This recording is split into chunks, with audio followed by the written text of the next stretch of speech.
आइए आज सुनते हैं वत्स की डायरी पर एक नई कहानी। हाँ। कहानी का नाम है कागजी रिश्ते और इसके लेखक हैं अविनाश मिश्र वत्स जी। बहुत खूबसूरत शीर्षक है ना? हाँ। और मैं ये भी बता दूं कि वत्स की डायरी पर ऐसी कई दिल को छू लेने वाली कहानियां मिलती हैं, तो और कहानियां पढ़ने और सुनने के लिए वत्स की डायरी को फॉलो किया जा सकता है। बिल्कुल। खैर, आज हमने ये कहानी इसलिए चुनी है क्योंकि ये सिर्फ एक कहानी नहीं बल्कि आज के दौर का एक आईना है। देखिए, कहानी की शुरुआत ही एक बहुत दमदार तस्वीर से होती है।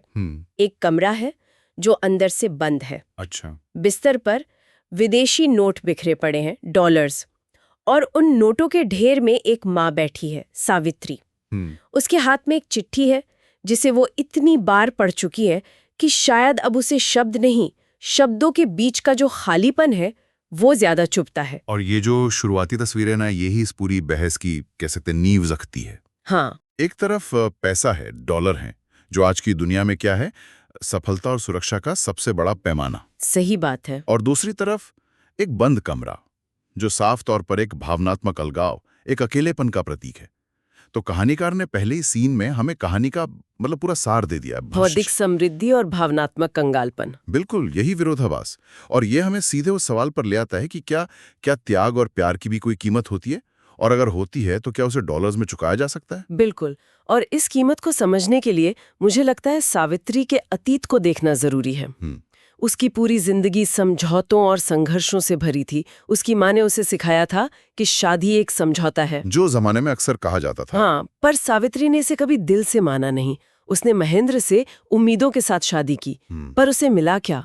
सिर्फ एक बोझिल रिश्ता, शराब, धोखा और दूरी। और अक्सर ऐसे टूटे हुए रिश्तों में लोग किसी एक चीज में अपनी सारी उम्मीदें, अपना सब कुछ लगा देते हैं। हाँ, सावित्री के लिए वो उम्मीद था उसका बेटा नीरज। हाँ, उसे लगा बेटा आएगा तो शायद पति सुधर जाएगा, घर बस जाएगा, पर ऐसा हुआ नहीं। यहाँ मनोविज्ञान का एक बहुत दिलचस्प पहलू काम करता है। हम इसे संकेंद्रित निवेश या फोकस्ड इन्वेस्टमेंट कह सकते हैं। अच्छा।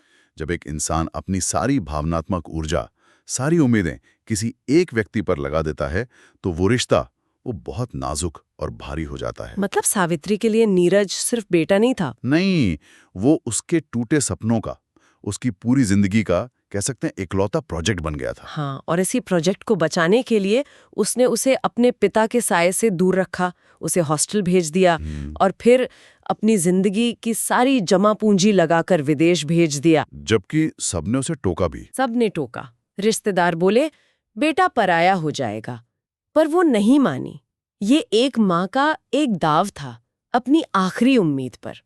पर यहाँ एक सवाल उठता है, क्या हम सावित्री के इस फैसले को पूरी तरह से निस्वार्थ मान सकते हैं? ये एक बहुत जरूरी सवाल है। क्योंकि अक्सर त्याग और उम्मीद के बीच की जो रेखा है वो बहुत धुंधली होती है। हम इसे एक अलिखित सामाजिक अनुबंध के टूटने की तरह देख सकते हैं। मतलब पारंपरिक तौर पर यह माना जाता था कि माँ बाप बच्चों का भविष्य संवारेंगे और बच्चे उनके बुढ़ापे का सहारा बनेंगे। बिल्कुल। सावित्री ने अपना हिस्सा पूरी ईमानदारी से निभाया, लेकिन उसने अनजाने में नीरज पर उम्मीदों का एक ऐसा कर्ज लाद दिया जिसे चुकाना शायद उसके लिए नामुमकिन था। और जब नीरज विदेश गया तो वो अकेला नहीं गया। ये पूरा अनुबंध एक नई दुनिया में चला गया जहाँ के नियम बिल्कुल अलग थे। और उन नए नियमों में नीरज फंस गया। उसे अच्छी नौकरी मिली, उसने एलिसा नाम की एक लड़की से शादी कर ली जिसने साफ कह दिया था कि मुझे किसी की दखलंदाजी नहीं चाहिए। तो अब नीरज के सामने दो दुनियाएं थीं। एक तरफ माँ के त्याग का कर्ज और दूसरी तरफ अपनी नई जिंदगी की शर्तें। और उसने चुप्पी चुन ली। और यही चुप्पी, मतलब कम्युनिकेशन से बचना, आज के रिश्तों की सबसे बड़ी त्रासदी है।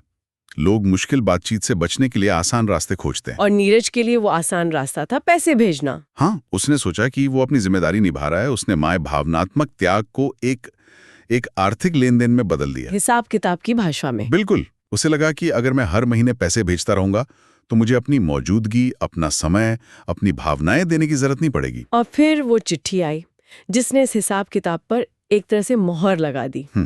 वो शब्द कितने ठंडे रहे होंगे। माँ, मैं लौट नहीं सकता, आपका त्याग मैं कभी चुता नहीं सकता, इसलिए ये पैसे भेज रहा हूं और आगे भी भेजता रहूंगा, पर मेरे लौटने की उम्मीद मत रखना। उफ। उस एक पल में सावित्री को एहसास हो गया कि उसकी ममता का मोल लग चुका है। जिन हाथों ने उसे चलना सिखाया था, आज उन हाथों में डॉलर थे, बेटा नहीं। और यहीं पर कहानी का शीर्षक कागजी रिश्ते सच में चुभने लगता है। बिल्कुल, कागज के नोट और कागज की चिट्ठी दोनों ने ही एक असल जीते जागते रिश्ते की जगह ले ली। यहाँ नीरज की सबसे बड़ी भूल ये थी कि उसने मान लिया कि हर कर्ज पैसों से चुकाया जा सकता है। हाँ। वो ये समझ ही नहीं पाया कि कुछ कर्ज सिर्फ और सिर्फ मौजूदगी से चुकाए जाते हैं। उसने अपनी सहूलियत को अपनी जिम्मेदारी से ऊपर रखा। सही बात है। ये सिर्फ नीरज की कहानी नहीं है, ये आज के उस दौर की कहानी है जहां हम अपने माँ बाप को महंगे फोन तो दे देते हैं, पर उनके साथ बैठकर दो बातें करने का वक्त नहीं निकाल पाते। उस चिट्ठी के बाद सावित्री की दुनिया में एक अजीब सी खामोशी छा गई। पैसे हर महीने आते रहे, पर फोन कभी नहीं। और उसने भी नहीं किया। इसने भी कभी फोन नहीं किया। कहानी में एक लाइन है जो दिल पर लगती है, जिस रिश्ते में आपकी जरूरत नहीं, वहां आपकी आवाज भी बोझ बन जाती है। लेकिन ये हार मानने वाली चुप्पी नहीं थी। नहीं, ये एक तूफान से पहले की शांति थी। उसने गिड़गिड़ाने के बजाय स्थिति को गरिमा के साथ स्वीकार किया, और इसी स्वीकृति से उसे एक नई ताकत मिली। हाँ, उसे शायद महसूस हुआ कि अब तक उसकी पहचान सिर्फ नीरज की माँ थी, अब उसे अपनी पहचान वापस पानी थी। अपने पहचान, सावित्री की पहचान। और इसी ताकत ने उसे एक बड़ा फैसला लेने पर मजबूर किया। उसने वो बड़ा घर बेच दिया, जिसकी दीवारें अब उसे काटने को दौड़ती थीं, और एक छोटे से फ्लैट में शिफ्ट हो गई। अच्छा। और फिर एक शाम नीरज का मैसेज आया, माँ पैसे मिल रहे हैं ना? शायद महीनों या सालों बाद। हाँ, और सावित्री ने पहली बार जवाब दिया, हाँ बेटा, पर अब उनकी जरूरत नहीं। वो जवाब एक वाक्य नहीं था, वो एक घोषणा पत्र था। वो कह रही थी, खेल के नियम अब बदल गए हैं, अब मैं तुम्हारी शर्तों पर नहीं, अपनी शर्तों पर जीऊंगी। नीरज के लिए कितना बड़ा झटका रहा होगा। बिल्कुल। उसे लगा था कि पैसा भेजकर उसने रिश्ते को कंट्रोल कर लिया है, लेकिन माँ के एक जवाब ने उससे वो कंट्रोल छीन लिया। ये असल में अपने आत्मसम्मान को वापस पाने का एक तरीका था। बिल्कुल। और उसी रात उसने वो चिट्ठी निकाली और उसे फाड़ कर फेंक दिया, क्योंकि कुछ रिश्ते पढ़ने से नहीं, छोड़ने से हल्के होते हैं। और इसके बाद का कदम तो और भी हिम्मत वाला था। उसने नीरज के भेजे हुए आखिरी पैसे एक लिफाफे में डाले, उस पर लिखा लौटा हुआ रिश्ता। वाह। और उसे वापस पोस्ट कर दिया। ये कहानी का सबसे शक्तिशाली मोड़ है। यहाँ सावित्री एक लाचार माँ के किरदार से पूरी तरह बाहर आ जाती है। पैसे लौटाना सिर्फ पैसे लौटाना नहीं था, ये नीरज की पूरी विचारधारा को उसे खारिज करना था। सही बात है। ये उसका तरीका था ये कहने का कि मेरा प्यार, मेरा त्याग बिकाऊ नहीं है, तुम मेरे रिश्ते को खरीद नहीं सकते। उसने उस लेन देन वाले रिश्ते को मानने से इनकार कर दिया।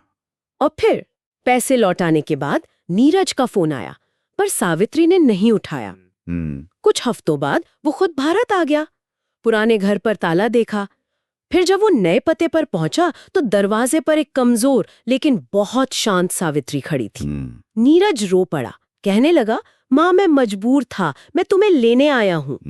उसकी मजबूरी का तर्क कितना खोखला लग रहा था उस वक्त। और यही होता है, लोग अपनी सहूलियत को मजबूरी का नाम दे देते हैं। हाँ? उसने सालों तक अपनी मजबूरियों को अपनी जिम्मेदारियों से ज्यादा जरूरी समझा। और अब वो चाहता था कि उसकी माँ एक पल में सब कुछ भूलकर उसे माफ कर दे, लेकिन वो भूल गया कि रिश्ते कांच की तरह होते हैं, एक बार दरार पड़ जाए तो जुड़ते नहीं। सावित्री ने बहुत शांति से कहा, अब देर हो गई बेटा। उसने नीरज को एक फाइल दी, वो उसकी वसीयत थी। उसने अपना शरीर, अपना घर, सब कुछ एक वृद्धाश्रम को दान कर दिया था। अच्छा। जब नीरज ने पूछा, और मेरे लिए क्या, तो सावित्री का जवाब दिल चीर देने वाला था। उसने कहा, तुम्हारे लिए मैंने तुम्हें जिंदगी दे दी थी, अब कुछ बचा नहीं। और फिर एक और बात कही, माफी माँ दे देती है, पर भरोसा एक बार ही दिया जाता है। यहाँ सावित्री उसे सजा नहीं दे रही है, वो बस उसे उसके फैसलों का नतीजा दिखा रही है। बिल्कुल। उसने नीरज को अपनी जिंदगी से काटा नहीं, उसने बस अपनी जिंदगी को एक नई दिशा दे दी। एक ऐसी दिशा जिसमें नीरज अब केंद्र में नहीं था, भरोसा एक धागे की तरह होता है, एक बार टूट जाए तो गांठ पड़ी जाती है। अगले दिन वो वृद्धाश्रम चली गई। कुछ महीनों बाद उसकी मौत की खबर आई। नीरज वहां पहुंचा, पर तब तक सच में बहुत देर हो चुकी थी। वहां उसे एक आखिरी लिफाफा मिला। अंदर एक छोटा सा खत था। क्या लिखा था? लिखा था, बेटा मैंने तुम्हें जन्म दिया था, पर जिंदगी तुम्हें मुझसे आगे बढ़ने के लिए मिली थी। बस अगर कभी किसी रिश्ते को पैसों से तोलने का ख्याल आए तो मेरी खाली आंखें याद कर लेना। ये आखिरी खत एक माँ का आशीर्वाद भी है और एक चेतावनी भी। हाँ। वो कह रही है कि आगे बढ़ो, अपनी जिंदगी जियो, लेकिन अपनी जड़ों को, अपने मूल्यों को मत भूलना। वो खाली आंखें वो सिर्फ दुख का प्रतीक नहीं है, वे उस भावनात्मक खालीपन का प्रतीक हैं जिसे दुनिया की कोई दौलत कभी नहीं भर सकती। उस दिन नीरज को समझ आया कि माँ कभी बोझ नहीं होती, पर जब बन जाए तो वापसी का रास्ता हमेशा के लिए बंद हो जाता है। तो इस सब का क्या मतलब है? कागजी रिश्ते हमें ये सोचने पर मजबूर करती है कि रिश्तों की असली कीमत क्या है, जिसे पैसों से नहीं चुकाया जा सकता। बिल्कुल, ये कहानी हमें अपने गिरेबान में झांकने पर मजबूर करती है। हाँ। हमें ये सवाल पूछना चाहिए कि हम अपने रिश्तों में अनजाने में किन चीजों का मोल लगा रहे हैं। क्या हम समय और ध्यान की जगह सहूलियत और पैसा तो नहीं दे रहे हैं? और सबसे अहम सवाल जो ये कहानी छोड़ जाती है वो ये है कि कहीं ऐसा तो नहीं कि हम भी अपनी जिम्मेदारियां निभाने के भ्रम में जी रहे हैं, जबकि असल में हम सिर्फ एक चेकलिस्ट टिक कर रहे हैं। सही बात है। ये कहानी एक रिमाइंडर है कि कुछ कर्ज सिर्फ और सिर्फ मौजूदगी से चुकाए जा सकते हैं, पैसों से नहीं। और अगर ये बात समझने में देर हो गई तो कीमत बहुत भारी हो सकती है।